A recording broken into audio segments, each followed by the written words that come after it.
Liz Coley. Welcome back to Undercover Reading and the Captain's Kid. Chapter 5, Luna, Part 4. Aunt Manda was wearing a fake frown and smiling eyes when I got home. So you and your friend lost track of time, eh, Brandon? Not exactly, I said flatly. This was going to be hard. What? Exactly.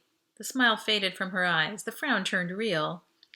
To tell this part of the story and have it make sense, I had to go all the way back to the locked luggage room, the faulty comm, the bad messages, the weed bot, the faked maintenance records, and then today, faulty comm, maintenance problems, false readings, jammed communications.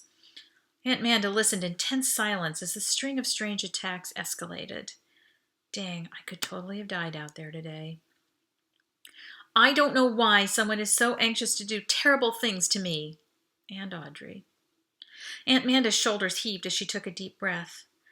Well, you have your mother's own luck, that's for sure. What luck? Lousy luck. Hers had gotten her killed, and I was headed that way myself.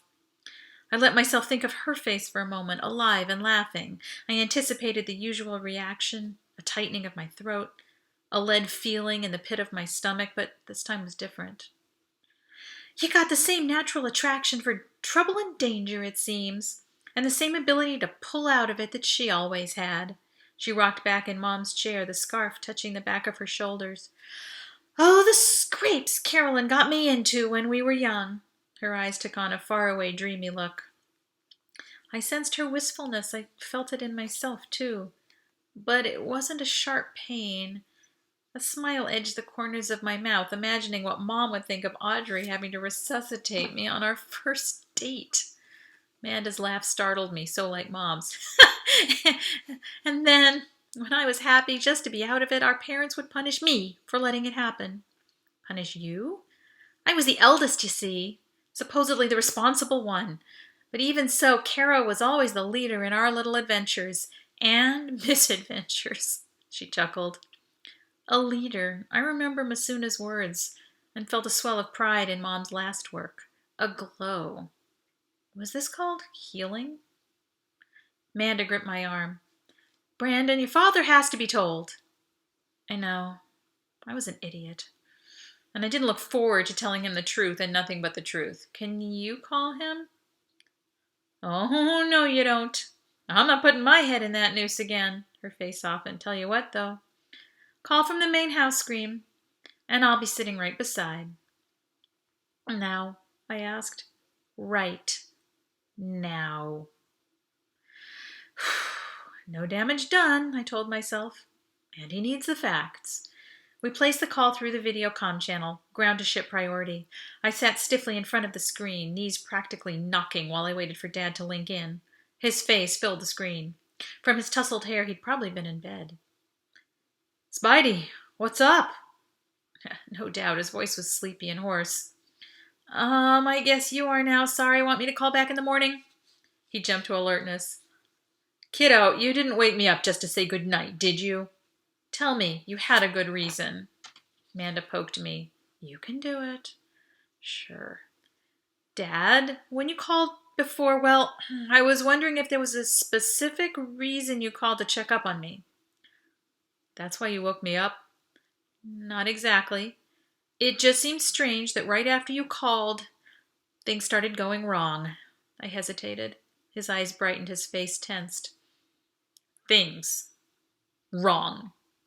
I swallowed. You see, when you called, I wasn't exactly right with Manda, even though she knew where I was and everything, which was outside, the hab, taking someone sightseeing.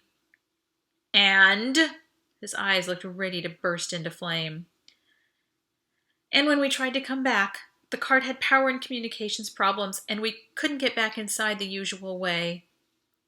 The mind boggles, Brandon, and imagination fails. If you didn't get in the usual way, may I ask how one breaks into Hab Armstrong? We, went extravehicular and banged on the windows of the restaurants. Dad's head sank into his hands and twisted back and forth. We got in before Audrey's oxygen ran out, I hurried to reassure him. She's safely home with her parents. So, I take it yours. Never mind, he sighed. So, was there any connection with your call? Dad's lips twisted. His eyelids blinked. Can't go into it on an unsecured line. Damn it all, Brandon. I thought I was moving you out of harm's way. I'm sorry. What will I do with you? It's not your fault, Dad, I said. It's mine. All mine. I was an idiot. I'll ground myself until it's time to come back to the ship. Dad sighed very heavily, weight of the world on his shoulders again. He probably wouldn't fall back asleep. Manda, make sure the boy does as he's promised, just in case. Okie dokie, Gordon, she said. Sorry I let you down before. I'm hearing a lot of that lately, he said, and signed off. I had lots of time to think during the next 36 hours of self-grounding to work out how someone could have wangled all the things that went wrong. How he'd known what I was doing and when. The guy had to be a flipping genius. He was resourceful and relentless. He was stalking me. And while goosebumps made my arm hair stand on end just thinking about it, I still had this nagging feeling that as personal as the attacks were, he wasn't trying to kill me. He'd made me miss the lift, but surely he didn't anticipate that I'd be crazy enough to ride up in a freight capsule at minus 20 degrees. The Weedbot had attacked me with unerring aim, but not deadly. I wasn't blinded or worse yet poisoned, just singed around the edges. And finally with the cart, if I hadn't squandered an hour of oxygen bouncing around, I bet I would have found the airlock mysteriously working after I'd had a good scare. I knew it in my bones. This was a campaign of intimidation. In any case, though, I was a magnet for danger. And a magnifying lens. Somehow I enlarged whatever the saboteur had in mind to gigantic proportions. When I thought about how close I'd come to taking Audrey down with me, I got the shakes all over again. It just wasn't fair. We were on the verge of more than friends, something I'd been desperately hoping for, and now I had to accept that it was too dangerous for her to be near me. She thought she was the bad luck charm? Dang, I was the one with a big red target painted on. For her safety, I had to keep her far, far away. Not let anyone know what she meant to me. How depressing. But anything else was too risky. The conclusion circled my head like a toy train on a closed track, always passing the same station. Until the danger was over, I couldn't afford to let anyone get close. I wanted to study the e-cart maintenance records, but I forced myself to stay in bed until sleep conquered me. When I opened my eyes again, the hab was empty. Aunt Manda was at work. My stomach groaned with a sick, hollow feeling, maybe hunger. After a donut and a mocha protein shake, everything looked more manageable. Using Aunt Manda's login so the saboteur wouldn't see me active on the system, I accessed the cart reservation and maintenance system. No loose ends there. The airlock transit and maintenance record showed up clean as well. A flawless hack. I was about to query LunaWeb to check my watchcom again for viruses, spyware, or unexpected programs, but stopped myself in time. That would attract attention. Karthik would be proud I was becoming as paranoid as he was. Could I do more poking around the ship system from here? Not a good idea with an unsecured line, as Dad noted, and I didn't want anyone targeting Aunt Manda if she wasn't already under surveillance. I was paralyzed. I needed information, but I couldn't get into it. Then I remembered the data query I'd put through in the garden before the Weedbot weeded me. It had been downloading when I collapsed on the path. Yes, there, in Save Searches, Esperanza. At least it was something to read. So I read. Esperanza is the only habitable planet in the solar system of the same name in the constellation of Virgo as seen from the Earth-Moon system. The inner solar system is dominated by a Jovian-style gas giant in the next orbit beyond Esperanza. The outer solar system boasts an additional gas giant and 3 uninhabitable Plutoids. Yeah, I knew that, except for the bit about having their own nearby Jupiter. I wonder if they can see it in the daytime when it's close. That would be amazing. Anyway, go on. Geological facts. 1 large natural moon. 1 captured asteroid in orbit. 25% larger than Earth, no axial tilt, Goldilocks distance from the star, 0.94 AU. Habitability, one large ocean, with consistently mild surface temperatures. One hot, dry supercontinent, most habitable in the coastal areas. Desert interior in rain shadow of coastal mountains, most likely a vast ancient caldera bounded by 4 peaks. Yeah, Dad and I had covered that. What about life forms? Dueling species. Life. A few native species, single-celled photosynthetic analog to algae in the shallows. Tall brown seagrass in the deeps, a tough yellow grass that made the leap to land.